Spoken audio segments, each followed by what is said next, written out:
T'as envie d'apprendre le montage vidéo, de trouver un logiciel et surtout d'apprendre à manier ce logiciel comme un chef? Ça tombe bien parce que je vais t'apprendre à manier Premiere Pro pour la prochaine heure qui va suivre. Aujourd'hui, on va aborder tous les points pour apprendre à manier Premiere Pro correctement et surtout à avoir la méthode de travail la plus efficace possible. Et juste avant de commencer, si t'en as marre de pas trouver d'assets, de SFX et de musique pour illustrer tes vidéos, je te propose mon pack, le Bundle Pack, composé de plus de 55 000 assets, des musiques, des transitions, des b-rolls, d'animés, de films, tout pour pouvoir animer et illustrer tes vidéos correctement. C'est tout frais à ta disposition, tout est trié et renommé. Je t'évite de perdre des horribles heures à chercher de mauvais b-roll, de mauvais SFX et de mauvaises musiques. Alors va checker dans la description, il y a tout qui est dispo. N'hésite pas non plus à t'abonner et à liker. Je te conseille de prendre des notes pour rien oublier. Et c'est parti tout simplement. Bon, avant tout, quand on fait du montage, le plus important, c'est l'organisation. L'organisation, ça amène la créativité. Donc c'est important, moi je le fais toujours, c'est de trier tes fichiers. Donc tu vas recevoir tes rushs. Là, je vais prendre un exemple sur mon bureau. Tu vas faire un nouveau dossier. Tu vas mettre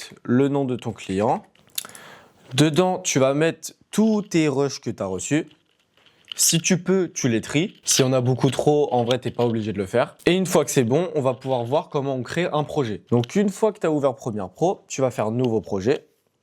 Le nom du projet, ici, par exemple, on va mettre VSL. L'emplacement du fichier, tu vas le mettre dans le dossier que tu as créé juste avant. Et après, c'est bon, tu fais juste créer. Mais ensuite, quand tu arrives ici, ça peut paraître un peu barbare. On va passer tout vite fait en revue. Je vais d'abord importer mes rushs. Donc, pour importer tes rushs, tu vas aller dans Projet. Importer le média, tu vas double-cliquer et tu vas aller chercher ton rush. Donc, moi, je vais prendre les rushs d'un montage que j'ai déjà fait. Suite à ça, tu as la partie effet qu'on verra un peu plus tard. C'est là où tu vas retrouver toutes tes transitions, etc. Ta vidéo, tu vas rester cliquer et la glisser dans la timeline juste ici. Et tu vas pouvoir voir que là, du coup, tu as ta timeline. C'est là où tu vas jouer, mettre tous tes éléments, mettre tes textes, tes images, tes transitions, tout ça. Et tu as ici la prévisualisation de ta vidéo. Donc, tu vas pouvoir voir ce que tu fais. Après, juste ici, tu as les outils. Donc, tu as l'outil Cut, on y reviendra, tout ça. Tu as l'allumétrie pour faire des colorimétries. Cette section, c'est moi, j'utilise que pour modifier les textes. Tu as une partie texte pour faire les sous-titres automatiques et tu as certains plugins que je te montrerai aussi pendant la vidéo. Déjà, avant tout, on va commencer par les raccourcis clavier. Les raccourcis clavier, on dirait pas, mais c'est quelque chose d'ultra important. C'est ce qui va te faire gagner du temps. Tes raccourcis, au départ, tu vas pas du tout les avoir en tête. Tu vas galérer, tu vas regarder ton clavier pour les trouver. Mais une fois que tu vas les avoir imprégnés dans ton cerveau, tu vas gagner un temps fou. Donc pour ça, rien de plus simple. Tu vas aller dans Édition et raccourcis clavier. Moi, j'ai ceux de Sam. C'est un monteur connu qui est très fort. Il travaille avec Mastu, plein d'autres youtubeurs. J'ai les siens parce que ils sont très simples. Ils sont logiques. Ça va à l'essentiel. Tout est relié bien par zone et tout pour éviter de te faire sur ton clavier 1001 aller-retour. Pareil, je te mettrai son serveur Discord pour que tu puisses les récupérer dans la description parce que j'en ai modifié aucun. Bon, déjà, on va commencer par la timeline. Donc, c'est ce que tu vas pouvoir voir ici. Donc, sur 1 et 2, tu vas pouvoir zoomer et dézoomer pour être beaucoup plus précis dans ta manière de découper, etc. Et on va commencer par les marques et les couleurs. Donc en sélectionnant ton clip et en faisant clic droit, tu vas avoir libellé et tu vas pouvoir juste ici changer la couleur de ton clip. Alors là, il n'y en a qu'un seul, donc c'est pas très intéressant, mais quand il y en a plusieurs, ça peut te permettre de te repérer. Si par exemple, telle couleur, tu vas pouvoir dire que c'est un texte, telle couleur, tu vas pouvoir dire que c'est une image ou une vidéo pour illustrer ce que tu dis. En adoptant ton code couleur, tu vas plus facilement te repérer. Donc moi, je la mets en bleu, j'aime bien, c'est ma manière de faire. Et en restant appuyé sur Alt, tu vas te mettre dans la partie de la zone son juste ici et tu vas monter la molette. Ça va te permettre d'agrandir le clip son. C'est peut-être que de la perception, mais personnellement, j'arrive à mieux me repérer avec le son là. Et ça me permet d'être plus maniable sur mon dérush. Donc en cliquant sur Q, tu vas avoir l'outil sélection pour sélectionner ton clip. Et en cliquant sur S, tu vas avoir l'outil cutter. Donc tu vas couper, hop, ton espace blanc juste ici. Tu vas le sélectionner et tu vas appuyer sur F. F, c'est supprimer et raccorder. Donc, au lieu de faire hop, supprimer, ensuite tu sélectionnes la zone blanc, supprimer. Là, tu vas directement pouvoir supprimer le 2 et il va se coller. Donc, vous avez pu certainement me voir faire des retours en arrière comme ça. C'est simple, c'est CTRL-Z. C'est le classique raccourci de tous les logiciels pour revenir en arrière. Donc, on va faire ça. Tu vas dérush ta vidéo. Tu vas enlever tous les blancs, enlever tous les moments de bégaiement. hop, moi je le fais en vide pour qu'on comprenne, mais j'en ai pas vraiment besoin, c'est pour illustrer la vidéo. Ensuite, tu vas pouvoir faire aussi des ralentis et des accélérés. Donc si sur le clip que tu vas ralentir, tu vas le sélectionner et tu vas appuyer sur V. Ensuite, là, si tu veux être très précis, tu vas avoir la durée que tu as envie que ton clip y fasse. Donc si on veut augmenter un peu, ça va être un peu plus lent. On va sélectionner un autre bout de vidéo, voilà, simplement. Donc tu vas voir que la voix pardon, est un peu plus grave, etc. Là, on va remettre la vitesse normale. Si tu veux accélérer, tu peux la mettre à 150. Devenir quelqu'un qui est vraiment discipliné. Voilà, tu peux faire des effets comme ça. Nous, on va la remettre à 0. Donc ça, c'est en appuyant sur V. Ensuite, tu vas pouvoir aussi gérer le volume. Donc ça, c'est juste à côté, c'est la touche B. Et tu vas pouvoir cliquer sur définir le gain sur. Et là, par exemple, 5 décibels. Tu vas augmenter de 5 décibels le son. Devenir quelqu'un qui est vraiment... Donc il est un peu plus fort. Ça permet d'ajuster tes clips et de faire un mixage audio après quand on va voir la partie SFX et son. Si tu as un micro qui est un peu plus bas qu'un autre sur un tournage, ça va permettre de pouvoir réajuster les deux au même niveau. Ensuite, pour passer en revue les outils, du coup, on a pu voir l'outil Cut. On va pouvoir cet outil. Voilà, l'outil sélection de pistes en amont. C'est utile par exemple quand tu as des pistes à différents endroits comme ça et que pour éviter de tout sélectionner comme ça et que tu veux par exemple décaler une vidéo, tu vas cliquer ici. Ça va tout sélectionner d'un coup. Donc ici, tu vas pouvoir réincorporer ce qui te manque si tu as besoin, etc. Ensuite, tu as l'outil allongement. Ça va te permettre de récupérer ce que tu as cut précisément au lieu de faire des CTRL-Z dans ton projet partout et tout enlever ce que tu as fait. L'outil cut qu'on a vu. Tu as l'outil déplacement de sélection. En fait, ça va garder la même longueur de clip, mais simplement déplacer le moment de la vidéo. Donc là, je le prends. Je veux avancer dans ma vidéo. Je reste appuyé et je me décale. Donc là, on a avancé dans la vidéo. Ensuite, tu vas avoir un outil plume. Ça, c'est un outil plus créatif. Tu vas pouvoir faire des formes comme ça, faire un peu ce que tu veux avec. Tu vas pouvoir les modifier dans options d'effet. Le fond, on va pouvoir le mettre par exemple en rouge. On peut ajouter un contour en noir qu'on va mettre très épais. Voilà, qu'on peut mettre soit en interne, soit au centre pour prendre le milieu, soit que en externe, etc., etc. On a aussi l'outil main. Ça, c'est pour se déplacer dans la prévisualisation sans déplacer d'éléments, comme avec l'outil sélection en fait. Et évidemment, l'incontournable, on a l'outil texte. Hop, texte qu'on va pouvoir modifier en regardant juste après. Ce qui nous intéresse le plus maintenant, c'est de manier l'outil texte. Donc, comment on fait? Tu vas sélectionner ton clip, tu vas aller dans Objet graphique essentiel. À chaque fois, si tu as des fenêtres que tu ne vois pas affichées, tu vas aller ici dans Affichage, du tout. Tu vas aller dans Fenêtres et ici, tu auras toutes les fenêtres que j'utilise. Du coup, tu vas cliquer sur Objet graphique essentiel. Tu vas cliquer sur ton texte juste ici et là, tu vas pouvoir le modifier. Donc nous, on va le centrer, on va zoomer un peu ici pour mieux se repérer. On va le descendre. On va pouvoir déjà mettre une première police d'écriture. Ça serait mieux pour avoir un texte plus beau. On va agrandir un peu notre texte. On va laisser le fond. On peut mettre une ombre. Voilà, c'est une ombre très simple. Ça rajoute du charme. Tu peux reprendre les mêmes paramètres juste ici. Tu peux mettre aussi des arrière-plans à tes textes. Perso, j'aime pas trop, mais tu peux faire selon ton style de la vidéo, etc. Et tu peux mettre aussi des contours, que je suis pas forcément adepte non plus. On a vu comment ton texte, tu pouvais le modifier. Tu peux ensuite le déplacer. Tu peux l'agrandir directement comme ça.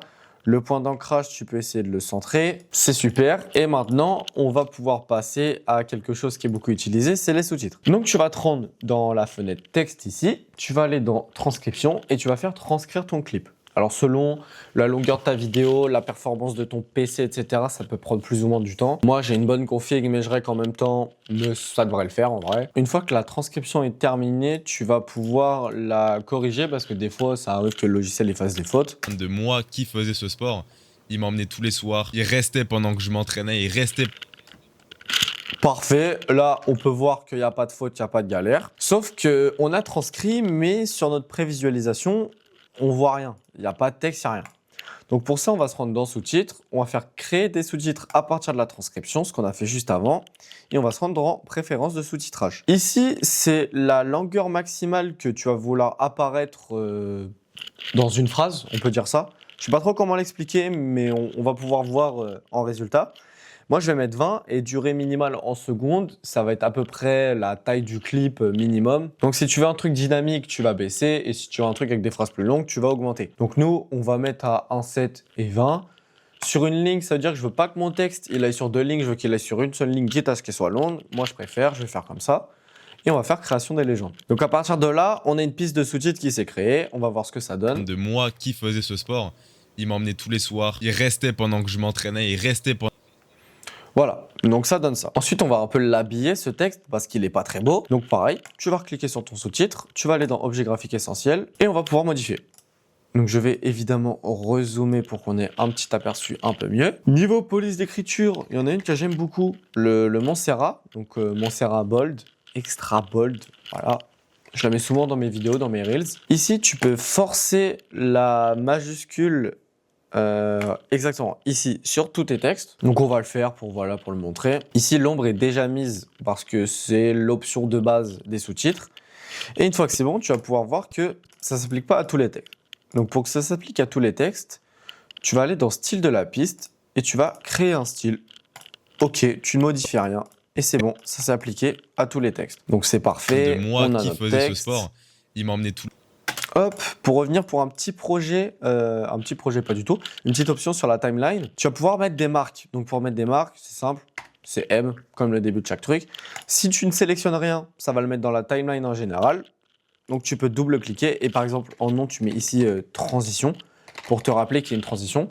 Ça, c'est quelque chose, une étape que tu vas pouvoir faire pendant le dérush. Tu vas te mettre des marques à des endroits s'il y a des inspi qui te viennent, des trucs que tu veux pas oublier. Tu peux aussi changer la couleur des marques. Pareil dans les clips, du coup, tu peux mettre une marque à un endroit donné et ça te rappellera qu'il y a quelque chose à faire. Je vais te donner mon étape clé pour moi de comment être efficace en dérush. Donc le dérush, c'est vraiment un moment où tu dois être efficace. Si un client il t'envoie 3-4 heures de rush, tu dois pouvoir à peu près dérush en ce même nombre de temps en fait. Donc déjà, je vais te donner un autre outil avant de réviser ce qu'on a déjà vu.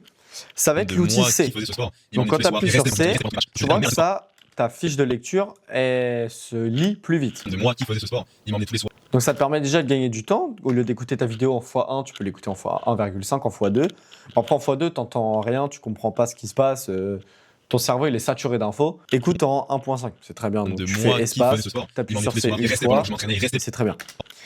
Donc là, on est trop dézoomé. On appuie sur 1 pour zoomer. Ensuite, on appuie sur espace. Ce sport, voilà, on voit qu'on arrive à un blanc. On appuie sur S pour prendre notre outil cutter. On coupe, on fait les deux intersections. On reprend Q pour faire l'outil sélection. On sélectionne notre clip. F, supprimer et raccorder. On dézoome. On remet au début. Moi qui faisais ce sport, il m'emmenait tous les soirs. Et c'est fluide. Donc une fois que c'est bon, essaie le plus souvent possible. Surtout si tu as des versions d'Adobe gratuite comme moi, que tu peux avoir peut-être un mauvais PC, CTRL S tout le temps. CTRL S, CTRL S, CTRL S. Ça enregistre ton projet là où il en est. Comme ça, si tu crashes, au pire du pire, tu perds peut-être 3-4 minutes de montage que tu viens de faire. Tu vas le refaire, c'est pas grave. Mais au moins, tu as sauvegardé un projet. Donc, quand c'est comme ça, il restait pendant que je m'entraînais, voilà. Il restait pendant tous mes matchs. On zoome, petite pause, on cut, on supprime et raccord, CTRL S. Alors moi, j'abuse sur les CTRL S, je le fais à chaque fois. Mais au moins, je ne me fais jamais douiller. Tous mes matchs, sauf que j'étais tellement une merde à ce sport parce que j'étais pas avec deux pour prendre un peu de recul de l'entraînement. On voit qu'on arrive à un blanc, on supprime et raccorde, on dehors dézoome. De l'entraînement, je mangeais comme... C'est fluide, c'est parfait, on est efficace maintenant pour le dérush. Maintenant que le dérush est terminé, on va pouvoir passer au keyframe, au zoom, à quelques effets, à comment créer des presets et je vais aussi te donner quelques plugins que j'utilise et qui sont très très utiles. Donc déjà, c'est quoi une keyframe? Donc tu vas cliquer sur ton clip, tu vas aller dans options d'effets et tu vas pouvoir modifier. Donc par exemple, tu peux zoomer, tu peux déplacer ton clip, tu peux le remonter, etc., etc. Quand tu veux faire un zoom, tu vas pas faire boum, un zoom brut comme ça. C'est pas beau, c'est moche. On se fait chier devant. Donc tu vas faire avec des keyframes. On revient à 0, on zoome un peu pour mieux comprendre. Et là sur échelle, tu vas cliquer sur le petit chrono. Tu vas laisser à 100. 100, c'est la référence de base de zoom de ton clip. Tu vas avancer un peu, tu vas mettre à 110. Tu vas voir que ça t'a créé une keyframe. Donc là, il va pas être brut ton zoom, mais il va être progressif. Tu vois que c'est progressif. Pour donner un peu plus d'habillage, tu vas pouvoir le faire en progressif, dézoomer et tu vas tirer comme ça. Donc ce qui fait qu'au début, ça va être rapide Et ça va redevenir lent. De moi, Hop, comme ça. de moi. C'est beau, c'est épuré, c'est la technique que tous les monteurs utilisent. Applique-les, ça sera que bénéfique pour tes montages. Ensuite, malheureusement, on ne peut pas enregistrer l'effet comme ça. Donc, tu vas prendre l'effet transformation. Celui-là. C'est le même que ça, sauf que tu as un peu plus d'options. Du coup, on va refaire la même chose. On va refaire notre zoom. On va sélectionner les deux keyframes. Clic droit, progressif. On va dérouler et on va étirer comme ça. Donc, tu peux voir qu'on a notre zoom. De moi. Évidemment, ce zoom, tu vas pas le refaire manuellement à chaque fois sur tous tes clips, surtout que maintenant, on met beaucoup de zoom dans les vidéos. Donc, sur ton effet, tu vas faire clic droit, enregistrer la préconfiguration. Tu vas par exemple appeler zoom avant. Tu vas le faire démarrer au point d'ancrage d'entrée. Donc, ça va te permettre à chaque fois que tu fais un cut et que tu appliques ton zoom dessus, ça commencera directement au cut. Ça ne va pas commencer à je ne sais où dans la vidéo, surtout que tes clips ne vont pas faire la même durée que celui-là que tu vas te faire enregistrer. Donc, tu vas faire OK. Tu vas te rendre dans tes presets. Tu vas pouvoir qu'il y ait le zoom avant. Là, ici, on va avancer un petit peu pour que tu comprennes. Ici, je vais mettre un zoom. Je fais un cut. Je prends mon effet. Je le glisse dessus. Il restait pendant que et ça fait un zoom. il restait. C'est tout. Voilà. Tu vas pouvoir faire ça avec tous tes effets, tous tes zooms. Tu peux en faire plein. Au lieu que ça soit un zoom comme ça, tu peux faire un zoom à 90. Bon, là, il y a des bandes noires parce que c'est dégueulasse, mais imaginons que j'ai déjà préalablement zoomé dans la vidéo. Et tu vas pouvoir l'appliquer comme ça. Bon, là, il y a 2 keyframes, c'est moche. Tu vas le retirer. Et là, ça fait un zoom dézoomé. Donc, tous tes presets comme ça de zoom, dézoom, tu vas pouvoir les enregistrer, leur donner des noms, évidemment, pour bien t'y retrouver. Et ça va te faire gagner une nouvelle fois un temps fou. Ensuite, il y a quelques plugins sur lesquels je peux te donner que j'utilise. À part Premiere Composer, donc on va dans Fenêtre, Extension. Voilà, il y a AutoCut. C'est un plugin payant qui te permet de cutter tous les blancs directement. Ça t'évite de faire un dérush. Tu as Premiere Composer. Donc, on va aller sur leur site directement. Premiere Composer de Mr. Horse. Ce plugin, c'est un banger. Tu as des transitions, tu as des effets de texte, tu as des effets sur les images. On va pouvoir aller explorer un peu. On va prendre une transition, on va prendre un zoom out. Je la mets entre deux clips comme ça. On a mis notre transition. Sauf que j'étais tellement... Et ça zoom et dézoom. Alors par contre, je vais juste enlever l'effet parce que quand il y a les bandes noires, ça fait quelque chose de vraiment pas beau. Hop. Et voilà, bon là, il est mis dans le mauvais contexte. C'est la même histoire, c'est juste que ici le cut, c'est pas 2 clips différents, c'est un cut. Donc évidemment, ça passe mal quand je mets une transition ici. Mais mettez-les aux bons endroits. Bon, maintenant qu'on a vu la partie vidéo, qu'on a vu comment faire des zooms, qu'on a vu comment faire des transitions, je précise aussi que ça va être à vous d'aller chercher des effets. Même moi, je connais pas tous les effets. Des fois, j'en connais pas, je vais sur YouTube. Je marque comment on fait ci, comment on fait ça. Je trouve un tuto. Si je peux, j'enregistre l'effet dans mon logiciel. Si je peux pas, j'essaie de l'apprendre pour le refaire pour la prochaine fois. Mais dans le montage, vous êtes un élève constant et infini en fait. Vous n'avez jamais fini d'apprendre. Vous pouvez atteindre un certain niveau et connaître énormément de choses. Vous aurez forcément toujours des trucs à apprendre, des nouveaux effets, des gens qui ont été très très créatifs pour faire ci ou pour faire ça. Et partez pas du principe que vous avez fini le jeu. Ça sert à rien. Apprenez constamment, c'est ultra important. Tous les monteurs, des excellents monteurs font ça. Les monteurs de films, de grands youtubeurs, tout le monde fait ça. Maintenant qu'on a fait ça, on va pouvoir passer à la partie son. Donc la partie son, c'est un peu compliqué. Déjà, la partie son de mon clip, j'ai déjà un peu pu faire le dérush du clip. Ça prend trop de place. Pareil, je rappuie sur Alt et je dézoome pour faire rétrécir cette partie. Ensuite, les parties son, vous allez installer Everything. Everything, c'est pour moi le meilleur logiciel pour gagner du temps sur trouver ces assets. Moi, perso, j'ai mon propre pack de montage que tu peux aller voir dans la description. Dedans, tu as plus de 55 000 assets pour tes vidéos en termes d'illustration, de musique et d'effets fixes. C'est un pack parfait, il est trié et renommé. Ici, je veux trouver un bruit de voiture, je tape car, que certains sons sont en anglais. Je double-clique, vous voyez qu'il est dans mon bundle pack juste ici et j'entends un bruit de voiture qui roule. C'est des sons très précis que vous allez peut-être certainement jamais utiliser, mais le jour où vous en aurez besoin, vous allez être super heureux. Voilà, on a aussi des klaxons. Voilà, on a énormément de trucs. Par exemple, je veux mettre un klaxon. rien à voir, je veux le mettre ici. Tous mes matchs, sauf que j'étais tellement une merde à ce sport. Ça passe très mal, très mal, mais au moins vous captez le principe. Par exemple, sur une transition où vous avez un swoosh, vous allez mettre un effet de swoosh. Vous allez mettre voilà, une transition de swoosh. Quand vous avez ce logiciel, bah, rien de plus simple, juste vous prenez votre audio et vous le glissez ici dans votre projet, ou alors vous le glissez directement sur la timeline. Je disais que du coup, la partie sonore, c'est important. Ça va représenter à peu près 70% de l'immersion d'une vidéo. Parce que certes, vous avez les belles images, vous avez un beau rendu, il faut que le sujet aussi soit intéressant. Le sujet, c'est important. Voilà, le son, ça va vraiment immerger le spectateur dans ce que tu es en train de dire, dans ce que tu es en train de faire. Donc là, on a ajusté, voilà, ça n'a rien à voir avec ce que le frérot il dit, ça n'a rien à voir, mais au moins, vous pouvez comprendre ce qui se passe. Donc moi, je vous conseille de prendre de la place dans vos clips. Voilà, dupliquez vos clips, espacez-les comme ça, même si, voilà, là, on peut pas se repérer. Imaginons que ça, c'est des illustrations. Vous changez les couleurs, vous prenez de la place.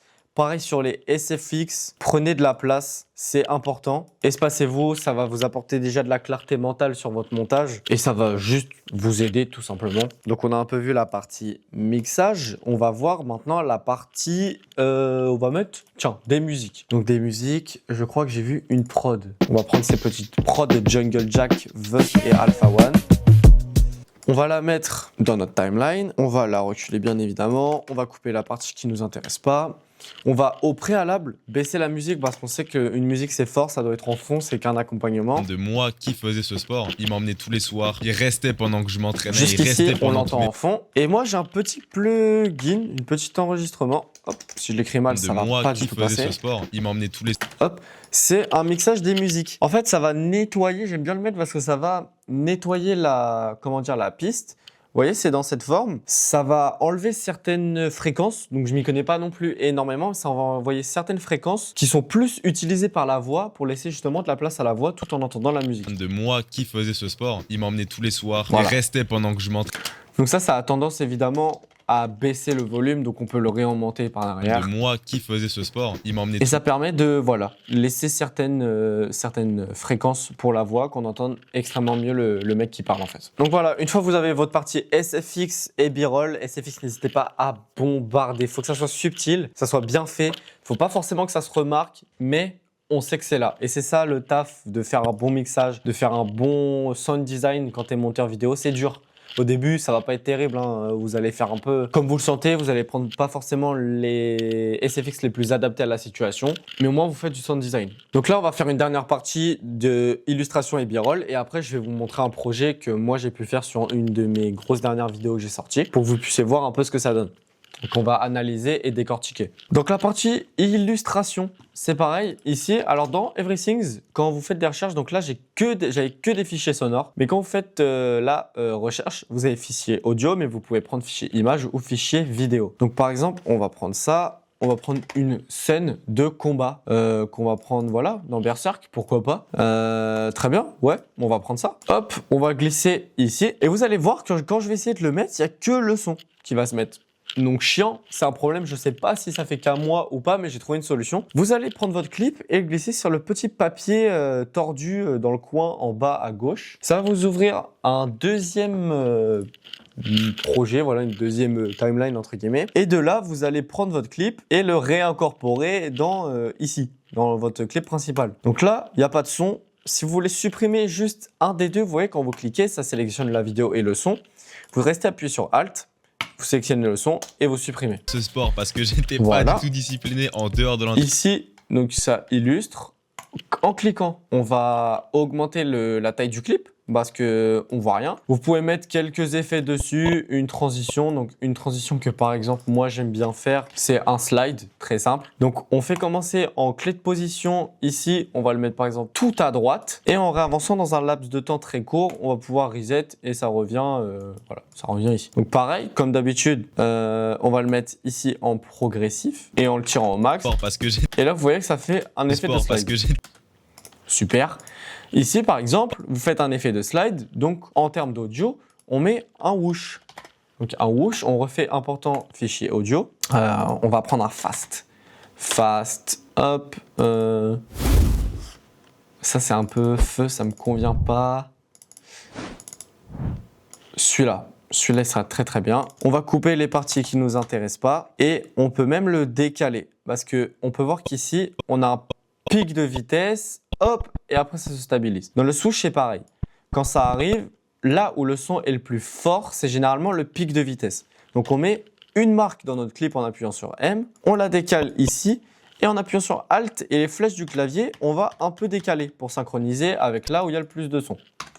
Ce sport parce que j'étais Donc voilà, vous voyez que ça corde. Si ça colle pas, vous redécalez. sport parce que j'étais Et moi, voilà, ça me plaît beaucoup. sport parce que On peut baisser un petit peu le volume à moins 7, on va dire. ce sport parce que j'étais pas Et hop, on a une transition de fait avec un son d'effet. Une fois que c'est bon, vous pouvez mettre des effets. Moi, j'aime bien mettre un gris pixel, un effet que j'ai récupéré. Donc, vous voyez, ça fait des espèces de petits quadrillages. Moi, j'aime bien mettre ça pour différencier et de montrer que c'est bien un clip d'illustration. Donc, c'est l'effet gris. Hop, je vous montre. Vous pouvez remettre les mêmes paramètres que moi. J'aime bien baisser un petit peu l'opacité aussi parce que des fois, c'est un petit peu trop prononcé. Et comme ça, bah, c'est carré, c'est bon en fait, on est bon. Donc, les illustrations, c'est pareil. Vous pouvez mettre, voilà, des scènes d'animé, des scènes de films, des scènes de séries, des images, des vidéos YouTube, tout ça. Ou alors vous pouvez les faire vous-même. Ça veut dire que vous allez tourner avec votre téléphone, votre caméra, n'importe. Vous allez tourner ce que vous êtes en train d'illustrer.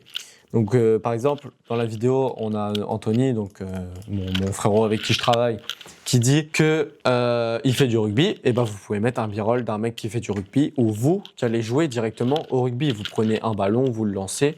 Ça fait une illustration en fait. Ça permet de dynamiser, de changer les plans, de pas garder tout le temps un plan linéaire comme ça où quelqu'un parle. Même s'il y a des zooms, les zooms ça marche bien mais ça fait pas tout. Il faut un petit peu changer. Donc maintenant, avant qu'on passe aux dernières infos et aux bonus, on va aller prendre un projet à moi et on va aller l'analyser. Alors, je viens de sortir mon projet type VSL. Donc voilà, je parle de mon pack de montage. Et en même temps, ça me fait un exemple pour les clients qui veulent une VSL de ce que je peux proposer. Alors malheureusement, comme ici j'ai utilisé la vidéo à partir d'After Effects et que j'ai exporté la vidéo, on va avoir qu'une vidéo simple ici, alors qu'il y a des textes derrière et tout, beaucoup d'effets. Je vais pouvoir mettre l'intro pour que vous voyez déjà. j'ai été confronté Alors pour voir mieux, on va un petit peu décaler comme ça. Hop. J'ai été confronté au pire problème pour un monteur vidéo sur ton tournage. Donc vous voyez, il y a beaucoup de sound design, des effets de texte, une transition qu'on va analyser. On va couper les parties audio pour se rendre compte juste de la partie visuelle. J'ai été confronté au pire problème pour un monteur vidéo sur Ok.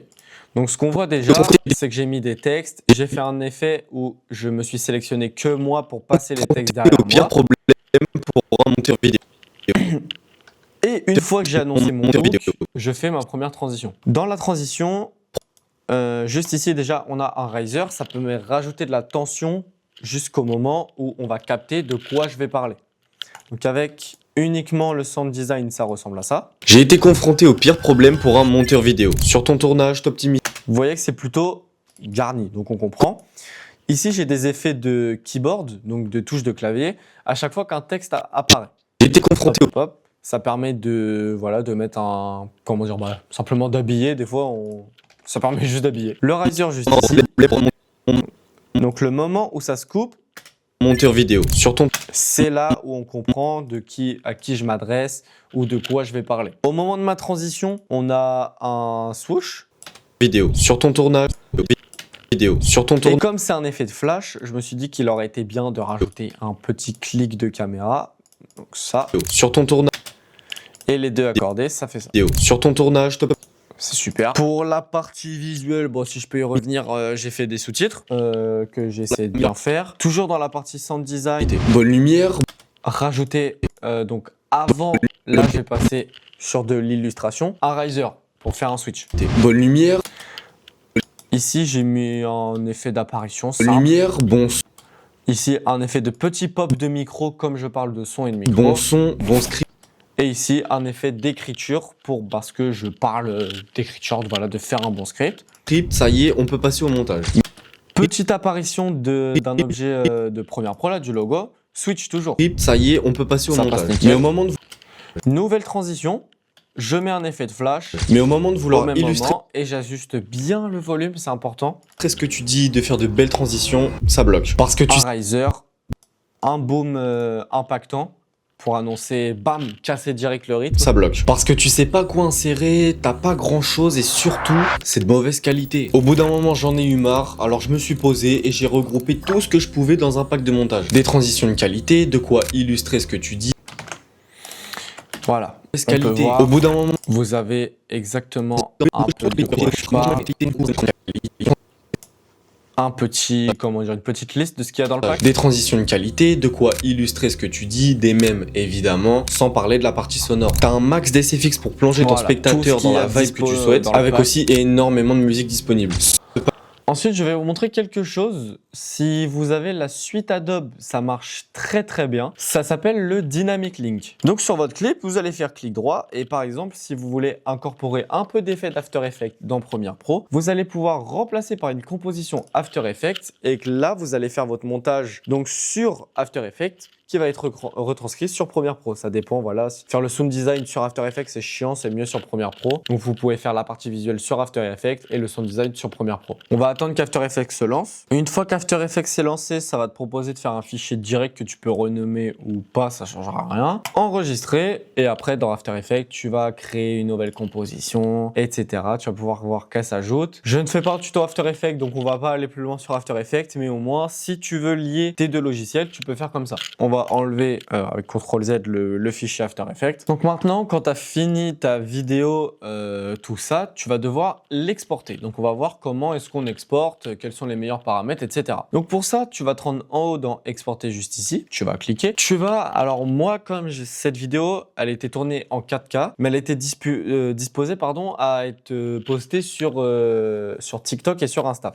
Donc TikTok et Insta, ils acceptent pas la 4K, donc j'ai dû réduire ma taille. Mais tu peux faire correspondre à la source, ça va te mettre en 4K. Moi, je te conseille ici tout le temps de correspondre à la source. Les fréquences d'image et la taille de l'image, de pas les bouger. Ensuite, tu vas aller dans plus, tu vas cocher rendu à la résolution maximale et utiliser la qualité rendu maximale. Ça va te permettre vraiment d'avoir l'export le plus qualitatif possible. Ça va prendre certes plus de temps, mais tu auras une meilleure qualité. Tu n'auras pas de petits flous, de pixels morts, de je ne sais quoi. Tout va être bon. Ensuite, ça, je n'y touche jamais, tu ne vas pas toucher. Tu vas évidemment cocher l'audio. Si tu as des sous-titres automatiques, là, donc je ne peux pas, mais tu vas cliquer sur légende. Ça va exporter les sous-titres, les effets aussi et les métadonnées. Je ne sais pas ce que c'est, je ne vais pas faire genre. Après, une fois que c'est bon, ton nom de fichier, tu vas pouvoir le renommer. Donc, par exemple, tu peux le renommer V1 si c'est ta première version. Tu vas pouvoir le mettre, on va l'exporter dans notre client, fichier client du départ et on va exporter. T'attends. Voilà, t'attends que ça s'exporte, tu as une estimation du fichier de combien de temps ça va mettre. Là, c'est que la première étape, mais